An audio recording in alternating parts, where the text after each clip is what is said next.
For a long time, the work of SEO has primarily been focused on website optimization. As an SEO practitioner myself, this has been the bulk of my work throughout both my career as an in-house SEO and a freelancer. But something fundamental is happening in the world of search that demands our attention. SEO professionals who want to succeed must evolve from being website optimizers to being comprehensive brand optimizers. This is a complete paradigm shift in how we approach visibility and discoverability online. My name is Matt Kenyon, and I'm a digital marketer who helps give brands a leg up in AI SEO, brand reputation, and more. In this video, I'll break down how AI SEO is forcing SEOs to expand their scope if they want to stay competitive, what brand optimization looks like in practice, and then offer 5 actionable strategies for getting started. First, let me be clear here. We don't believe AI SEO and traditional search are at odds with each other. In fact, I've been consistently vocal about the fact that AI search optimization builds upon, rather than replaces, solid SEO fundamentals. We know now that ChatGPT and Claude primarily use existing search indexes from providers like Google and Brave Search. Many of the techniques that GEO experts are packaging as revolutionary are essentially classic SEO best practices wearing new labels. The foundation has not changed, but the emphasis and execution certainly have. Now, here's what I mean by that shift in emphasis. Back in 2017, when I started my niche content site all about making video game music, yes, I'm a huge nerd, I was able to rank #1 for my target keywords while focusing almost exclusively on creating high-quality content on my own site. Sure, I would occasionally engage on off-site forums or subreddits, but 95% of my efforts were spent optimizing my own digital property for search, and it worked brilliantly. All of these traditional techniques remain perfectly valid today. However, the rise of AI-powered search has introduced a new paradigm that fundamentally changes the game: the critical importance of off-site brand visibility and reputation. When someone prompts an AI assistant like Claude or ChatGPT, there are 2 primary ways it retrieves and formulates answers. First, from existing training data. This is pre-existing knowledge that's been incorporated into the model during its training phase. It's essentially impossible to manipulate or influence this data because it's already been processed and integrated, typically consisting of information that was widely available and well-established at the time of training. This tends to favor evergreen, authoritative content from established sources. So that's the first way that an AI assistant can give you an answer. The second way is through web search tools. So when you're dealing with current events, specific queries, requests for up-to-date information, or things that just aren't in the AI's training data, these AI assistants use web search functionality. This typically involves breaking your query into multiple sub-queries, searching those against existing indexes like Google or Bing or Brave Search, and then using the language model to put together a comprehensive, coherent answer from multiple sources. This is called query fan-out, if you've heard that term before. The crucial difference between a traditional Google search and AI search is that most large language models appear to be trained to prioritize diverse information sources, meaning they're designed to cross-reference, validate, and present multiple perspectives rather than simply ranking individual pages. Now, this becomes especially apparent when users prompt assistants with queries likely to generate branded responses, such as, what's the best project management software for remote teams, or which companies offer sustainable clothing with lifetime warranties? You can see the results of these queries don't just pull first-party information from vendor websites, but from publications like The Guardian, niche websites, and community sites like Reddit. If you're not present on these sites, it will undoubtedly hurt your ability to show up in AI search. Now, this has forced SEOs like me and others to adapt to stay relevant. Where previously the lion's share of our time was spent optimizing the website itself, unless you were a dedicated link builder, we've now had to evolve into comprehensive brand optimizers. The scope of our job as SEOs has expanded far beyond tweaking meta descriptions and building internal links. And that's why I've personally restructured my client offerings, moving from traditional website audits to comprehensive brand visibility audits. So consider the full spectrum of your brand's digital presence: social media profiles, guest blog posts, product listings on third-party sites, press releases, podcast appearances, YouTube comments, casual mentions in obscure subreddit threads, all of these things, they all contribute to your brand's larger narrative in the eyes of AI systems. Every digital touchpoint becomes a data point that LLMs use to understand and evaluate your brand. The result is that we've all kind of had to become digital PR experts to some extent, whether we signed up for that or not. And while visibility in AI search seems to be what everyone is after, there's also the question of reputation management in AI search.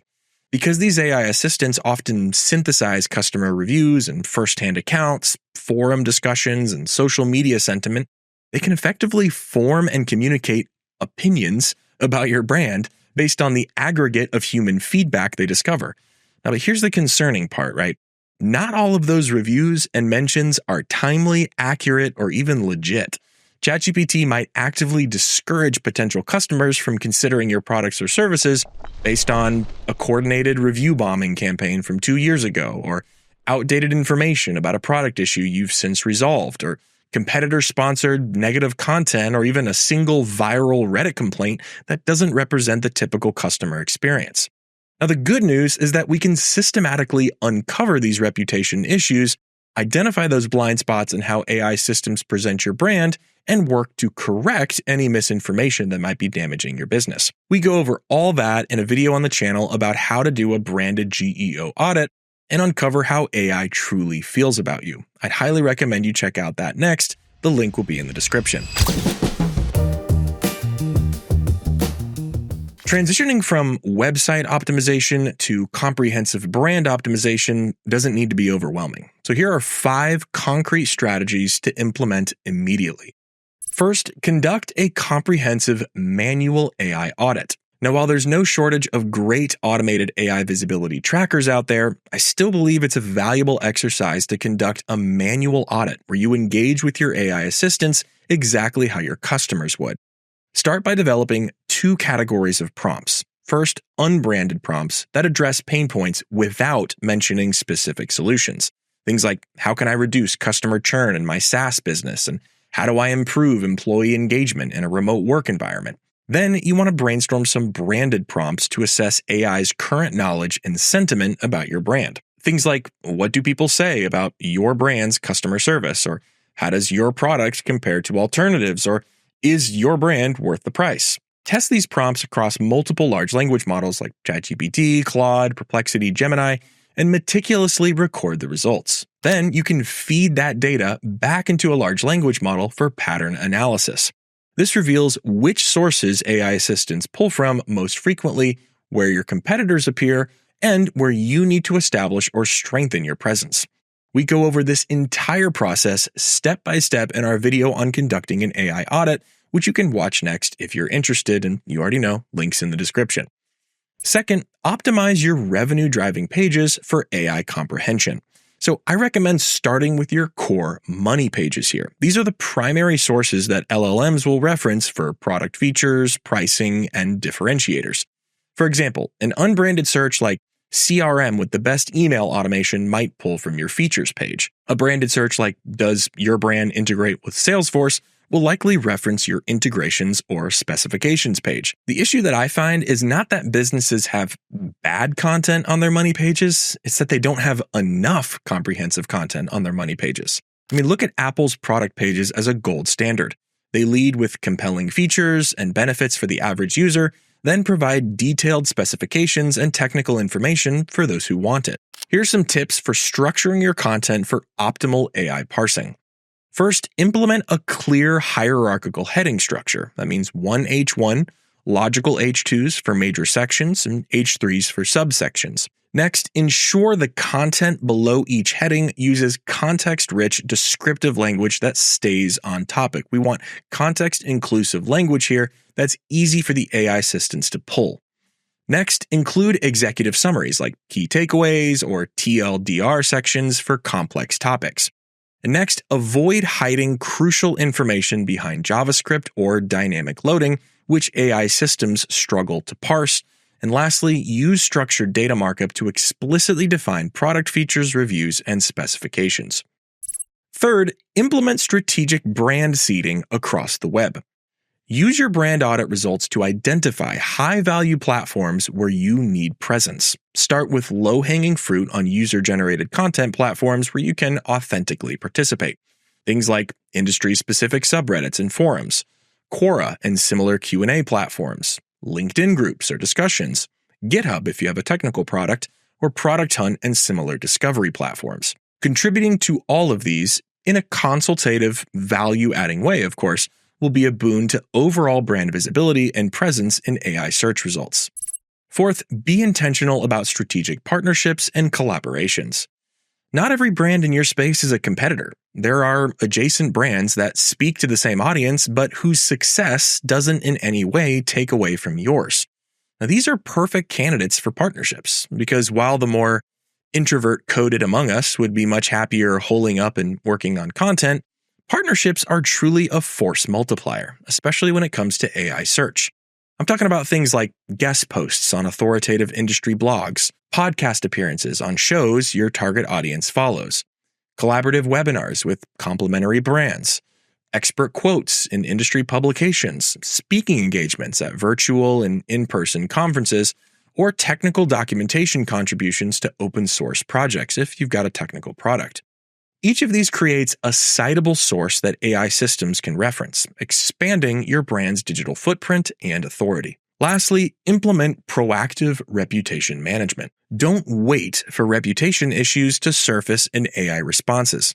Establish a systematic approach to monitoring and managing your brand's digital reputation. This means setting up comprehensive monitoring across review platforms, social media, and forums, and responding promptly and professionally to both positive and negative feedback. It also means creating detailed, updated FAQ content that addresses common concerns. I also highly recommend that you encourage satisfied customers to share their experiences on multiple platforms, because it's one thing to engage as a brand on all these community platforms, but it carries a lot more weight when your happy customers are doing the same thing.